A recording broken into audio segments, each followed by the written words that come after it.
Hey, you're listening to Recommendations for My Otaku Spouse. I'm Jen. And I'm Wesley. So let's get started.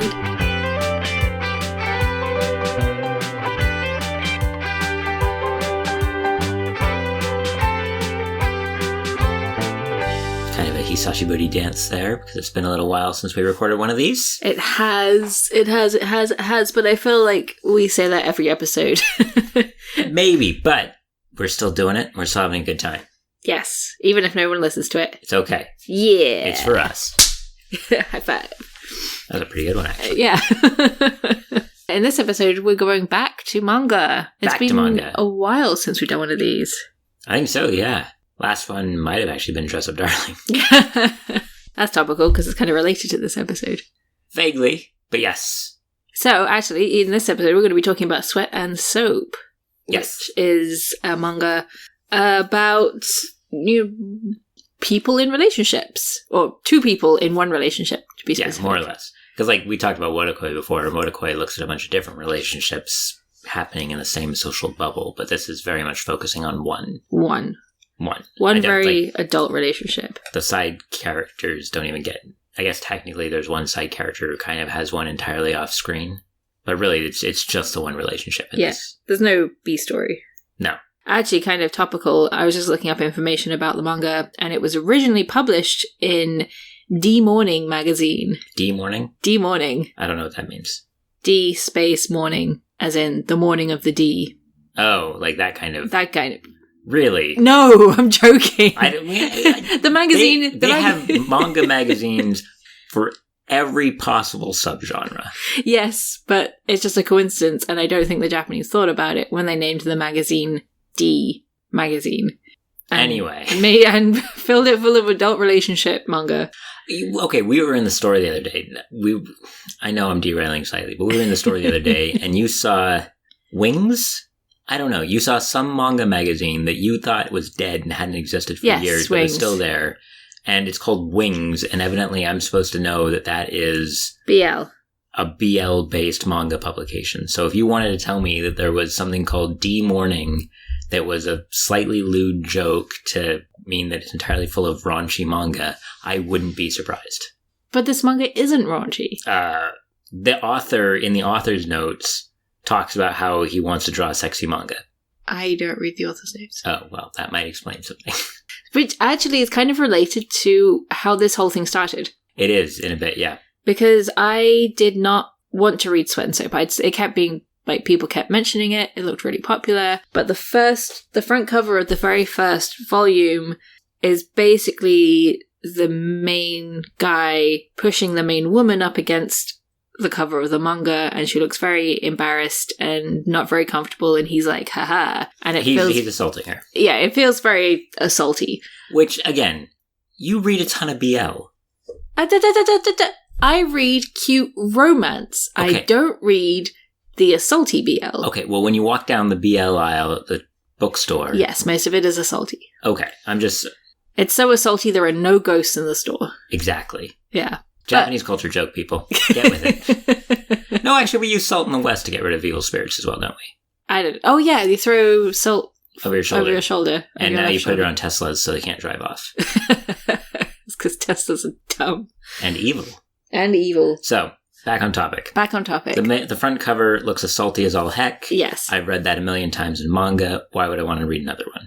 That's exactly what I thought the first time too. Mm-hmm. And then friends of mine who I actually trust were like, no, it's actually really, really good. You should read it. I'm like, fine, I'll read it. And I started, and the first kind of chapters, I guess the first few chapters? The first book is kind of assaulty. And I'm like, and then I kept going, and I was like, oh no, this is actually good.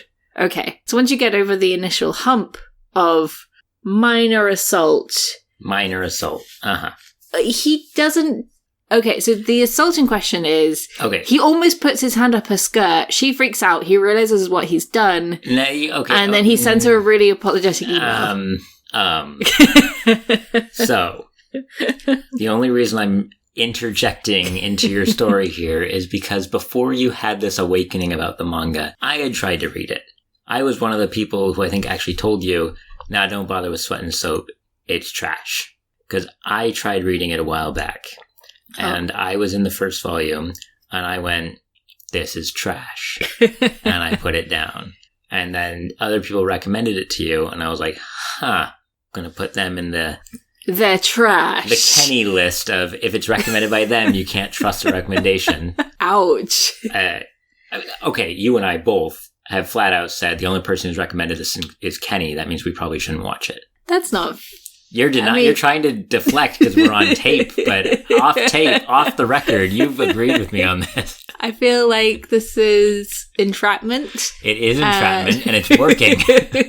No, but so I think it's what turned me off of this. And so when you finally told me, you should actually read it and we should talk about it on the podcast, it's what made it so difficult for me to get back into. Sorry. Is that you'd already put it in the trash pile. I'd put it in the trash pile. And you had to pick it out of the trash pile dripping with trash. And you're like, oh no, now I have to read this. Yeah.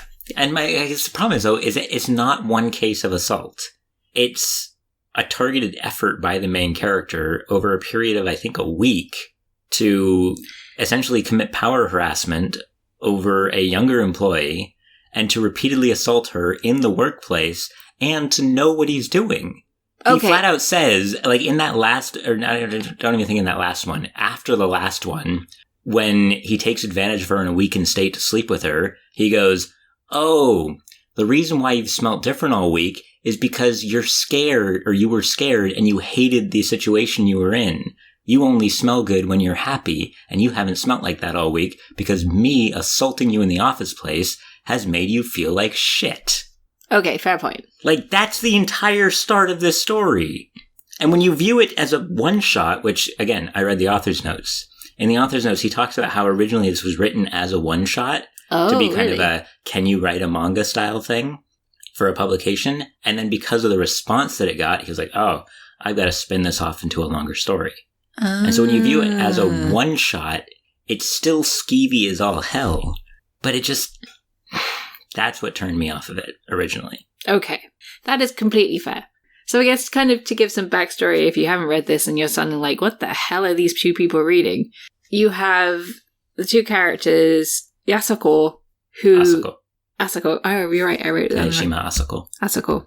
It's because there's a pun later involving her name. Yes. And somebody else in her company, Kotoro Natori, he has a really strong sense of smell, and he's in charge of making the soap because they work for a soap cosmetic company. And he gets a whiff of her one day and is like, oh my god, this is the most amazing thing I've ever smelled. Can I sniff you for a week because I'm feeling inspired and this inspires me? And that leads into the whole week-long thing of assault that results in him almost putting his hand up her skirt and her freaking out and running away. Which is the appropriate response. Yes. Also, it leads to the title of the manga, Sweat and Soap. Yes, because her problem is that she sweats too much, and she's very self-conscious of it. And she thinks she does. She's very self-conscious about the amount she sweats. Yes. Whether or not it's too much or not is entirely in her own head. That is actually, yes. That is a very good point. Comment retracted. Okay. But then, once you get over the initial hump of traumatizing, week-long power harassment and assault, they actually start to build a really healthy relationship. And honestly, I think one of the healthiest relationships I've ever seen depicted in manga. I'm going to be really, really rude here. Healthy by Japanese standards? Yes. Well, they communicate, for one thing. They don't cheat on each other. That's true. Again, this is healthy by Japanese standards. They don't argue. Even when they should, sometimes. Arguing's not the worst so long as you're not using it to be mean to someone. Yeah. If you're using it as a way to communicate. Yes. And there were definitely times when I wished that some of the characters would speak up. But it's kind of through their relationship that Natori becomes more...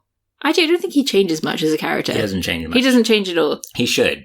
There's definitely parts about him that should change, but he doesn't change much. Yeah. It's more about Asako's growth. It is more about Asako's growth. And how she... developing self-confidence. Yeah, she gets more confident. Yeah. And one of the really nice things that kind of helped me get over the week-long assault was that Asako, at one point in the relationship, is like, I actually like it when you sniff me and when we... do the dirty. Engage in adult activities. Engage in adult activities, yeah. And it's like, yeah, so she's not creeped out about it the whole way through. If she was, then that wouldn't be good. But she is like, okay, But you still have to build to something like that in a relationship. Yeah. Because there's clearly parts that once they form the relationship and she's feeling slightly more comfortable with it, she definitely doesn't like it. There's a lot of bits in the manga up to a certain point where she doesn't want him just randomly sniffing her. Well, that's because or she's her self-conscious about her sweat, and she worries that she stinks, even though he insists that she doesn't, and he likes the smell. I agree, but it's still something that she has to build towards being comfortable. And so when the relationship started the way it did, it kind of casts a weird shadow over it for me for quite a while. Yeah. Because it felt like the relationship starts off in such a weird way that then when the mangaka is like, oh, I need to turn this into a full series, he then spends the next couple volumes with her having to set boundaries that first week was fucked up. We can't do that. And it still feels weird to me thinking about it, because it's essentially to me someone being like, you assaulted me for a week and now we're in a relationship and you can't assault me anymore. And that doesn't seem like the basis of a strong relationship to me. I still really don't like Volume 1. If there was some way for someone to read this without reading Volume 1, I would recommend it. But I don't think you can just jump into Volume 2. Let's see. Where does Volume 2 start? Okay, let's just assume that you know that they're together and they don't want people at work to find out, and that's all you need to know to start Volume 2. Then I'd probably do that. Because I really didn't like how the relationship started, and I honestly think it tainted a lot of what followed for me. Because I just kept thinking, on some level, she's in a relationship with her abuser. Yeah, no, I think I can see how you see that. And then here's me like, oh, this was a really healthy relationship. Well, it's like, there are bits later in it that I think work really well. It was just how the impetus to start it, I just didn't like so much. Especially, I get it's a one shot and you have to have to use the word climax at the end of it. But, like, she's essentially had the hell week where she doesn't feel comfortable at work, where she has to be forever because it's a Japanese company, so she's spending most of her life there anyway. And at the end of it, when she's feeling incredibly low, because he does, like, move on from just weird assault to straight up sexual assault, and she flees, she immediately gets sexually assaulted by someone else. He happens to be there because he was stalking her. He's only there because he was stalking her. And then he takes advantage of her in that moment of weakness to take her home and sleep with her. Okay. When you frame it like that, which is absolutely what happens. You're right. The first volume is really fucked up. And it's really weird because what finally convinced me to read more of it wasn't you raving about it. It was me reading something else by the same author. Oh, yes. I read the one shot the author put out during COVID called Telework Yorobanashi, about a guy who has to do work from home for a bit because of COVID and ends up falling in love with his neighbor without the stalking. Because they already live next to each other. And because that was so good, it's what convinced me to actually give Sweat and Soap more of a try. Mm-hmm. Powering through Volume 1 again just so that I actually knew what had happened and then going on to read the rest of it. And I just don't like Volume 1. Fair enough. So putting Volume 1 aside, what did you think of the rest? Because you did end up reading all of it to the end. Yeah. And you weren't expecting to. 10 volumes? 11 volumes. Yeah, I did finish it up. By and large, I like most of the 10 volumes that follow after Volume 1. There's still some bits in there that I think are weird or out of place, but I don't know if that's a cultural thing with me still being the foreigner or what. There's bits that I really, really like. I think the second company trip, I like more than the first company trip where they go to the beach. I really like that part. That's short story. I like the interaction where Asuko meets his company friends. I really like the bit where Asuko's brother's introduced at his at the restaurant that he works at. That's a really good bit. I really like that because when that one came up, because of I read too much manga syndrome, I was really, really worried that they were going to go the whole, he's got a creepy obsession with his sister.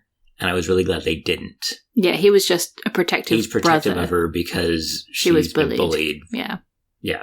And so I really like that part. I really like the arc where they're looking for an apartment together. I thought that was really good. Yeah, that was really good.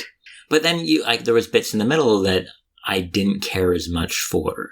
Like, anything involving, I think he's German, the German flower guy. Oh, yeah. Heinrich. Like, and this is one that what I didn't like about it was Natori's response. Because they're on a date, which is great, go on dates, have a great time. And he stepped off to the bathroom or something, and she's standing there on the street, and the guy comes up and says, hey, what are you, like, you're cute. You're cute. He's not even like, he's obviously flirty, but he's not straight up being like, hey, why don't you and me go off to a hotel for a relaxation or something? It's not he's not being overly pushy or suggestive or anything. He's just being nice but flirty. And Asako doesn't know how to take it because she doesn't view herself that way as desirable. And Natori comes back and really kind of blows the whole thing out of proportion and kind of ruins the rest of the date out of jealousy that she would dare talk to someone else and just get really pissy about it. And leading to one of the arguments that they have later that night when he's like still trying to call her out on something that she didn't do. And then what really annoyed me about it was I was like, in the moment, I'm going, that seems really out of proportion, especially for the character they're building for you. But he meets up with Heinrich later, clears the air, never brings it up with her again until Heinrich shows up to be the flower guy at their wedding. And she's like, oh, it's you again. He's like, yeah, we're cool now. And it's like, wait, so you had an entire shit fit that you were blaming her for a couple of volumes ago, but now it's totally cool and you don't even bother to give her a heads up before he shows up at the preparations for your own wedding? What's going on here? So there's little bits like that in there that I'm still kind of like, they feel off to me, but there's also little story arcs that I really, really like. So it's kind of a hit and miss. Or yeah. I would say after volume 1, it's more hit than miss. And I think it's not like everything has to be sweet and perfect or anything. There's a bit, volume 10, I guess we're giving unintentional spoilers. There's a bit, I will say something vaguely. I mean, volume 11 it's really obvious. Where it ends up. It ends up on the cover. Just don't look at the cover if you don't want to be spoiled. You already spoiled it. Did I? Yeah. Ah, shit. Anyway, I did, you're right. Like there's a bit in volume 9, I think it is. Volume 9 that leads into volume 10 where Asako meets up with one of her old schoolyard bullies. Yeah. And it leads into this really, I was going to say dark chapter, but dark. It is kind of dark, yeah. But it lasts longer than a chapter. Story arc. My brain went to puns immediately. So, like, you get this really dark moment that I think the author does a good job at kind of riding through. They don't just immediately try to resolve it. You ride with it for a little bit and feel the tension building until it does get resolved in a way that I thought was really good. So you do get moments in there that aren't, it doesn't have to be happy to be good, but I felt that arc was done better than something like Heinrich. I didn't like the Heinrich one, not because of Heinrich, but because of Natori's response to it.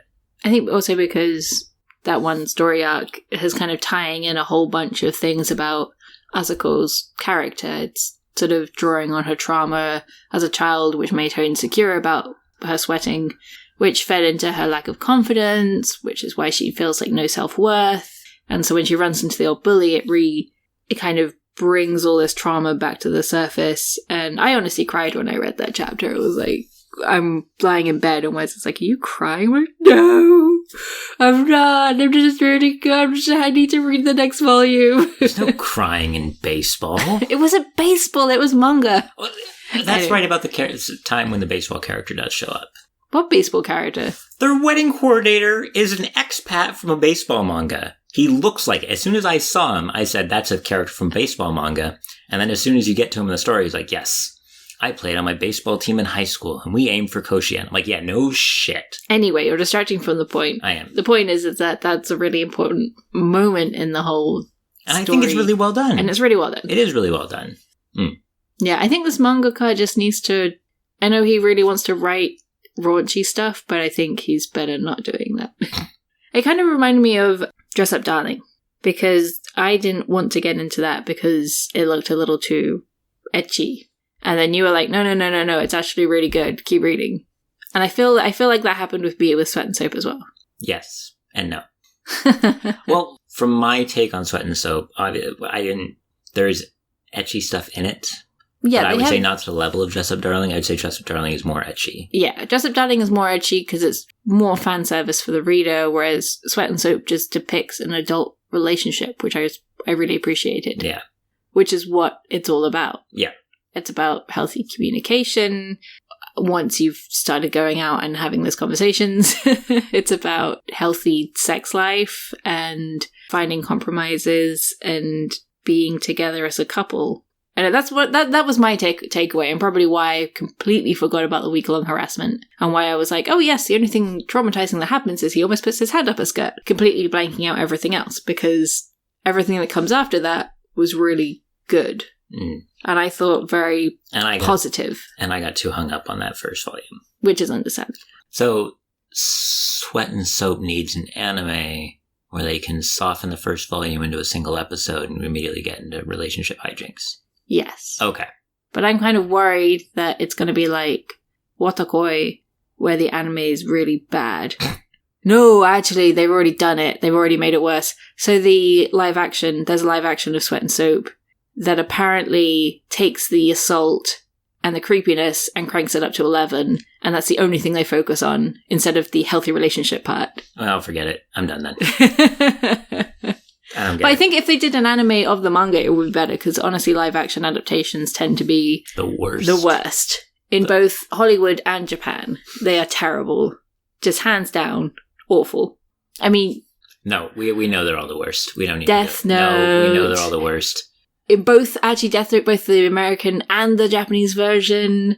Fullmetal Alchemist, Jesus Christ, I wish they hadn't made that. That's just an insult. Where's his faces in his hands? Anyway, so you and I, for this case, have read all of these in the Japanese. Yes. One of the things I was really interested when I was reading it was, how did the English handle the pun? Oh, her name, because the main character's name is Asako, but her bullies called her Aseko, with ase meaning sweat. Right. Because she sweats all the time, and they wanted to make her feel like trash about it. And so I was curious, how would they handle that in English? Because you could just, the first time they say it, keep it as Asako, drop a translator's note, and ignore it for the rest of the thing. But do you think that would lose the punch? I mean, I looked up how they did it, so I know the answer as to what they decided to do, but I'm asking you now as someone who probably didn't. I think it would lose the punch. And because they're kids, it wouldn't make sense. I mean, like, if you're being meta and you're like, oh, well, the Japanese says aseko, so you should keep it as aseko. Like, but if you're thinking about it in the world, it doesn't make sense if they're speaking in, quote, English to use that word. And so I'd probably be like, sweaty co, because that's the kind of thing that a little shitty kid would say. So what they ended up going with was a stinko. A stinko. That's actually really good. The only thing, I think it works really well. The only thing I had against it was actually in that arc we were talking about later when she meets her bully when they're adults again. Oh. Because in that, her bully calls her aseko. And that would be really mean to say as an adult. If you said a stinko as an adult, that's a real bitch move. Yeah. And well, I mean, it was a real bitch move in Japanese as well. It is, but I got the feeling a lot of times school bullies don't see themselves as a bully when they grow up. Yes. They were just playing around. And so I got a feeling in the book that when she meets her bully later on in life, the bully hasn't thought about it for 20 years. Yeah. You know, this isn't something that's hounded her like it did Asako, because it hurt Asako and the bully doesn't give a shit. Yeah. And so when the bully says Asako, I almost take it as just an honest mistake. Like, that's just what she remembers her name being. Because in Japanese, that's a much more natural sounding name than a stinko. But on the flip side is that when they're kids and Asako's remembering it, the kids are going, ew, she's gross, run away. That's true. I think Asako was very heavily impacted by what had happened. But I think by having the adult call her a stinko when they're adults, I almost feel like it's making the character too much of a bitch as an adult. However, the translator wouldn't have known that because they'd be translating it way in advance before that character comes back. Yeah, it's almost an impossible situation. It is. You're not going to come up with the right answer for this. No. But it's the type of things that as translators, we think about when we read these stuff. Yeah. I honestly think it's fine if, like, I think it's great that they translate it to a stinko because it works. And then it's fine for the bully as an adult to then call her that because that's what she remembers. That's true. Whether or not maybe she thinks of it more as like a childish nickname as opposed to being a bitch. Yeah, which is how she kind of spins it in the Japanese version as well. She's like, oh no, it's just this cute little nickname we had for her. Oh, did they don't say that when they meet again? Yeah. Oh, okay. She was like, because her friend is like, the fuck did you just say? And she's like, oh no, it's just a cute little nickname. Okay, I forgot that bit. And Asako is like, in her head, like, what the fuck do you mean cute? Yeah. Like, you made my life a living hell. Yeah. And so my brother threw mud at you. Yeah. And then there's the whole thing where when the bully's going around, she's like, oh, ganbatte. Like, oh, you know, try your best. And she's like, what do you mean by try your best? Yeah. Yeah. Yeah, so I think the character is a bitch while putting on a face of, oh no, I'm just a really sweet woman. I'm a mum now. I can't be mean. Exactly. Anyway, one bit of localizing that I didn't like. Actually, you got the volumes. Can I see one of the Japanese volumes really quick? Yeah, sure. Just to make sure that I'm not the first one? I don't care. Yeah, so one of the things that they did localize that I honestly don't care for is they put a lot of effort into the title logo.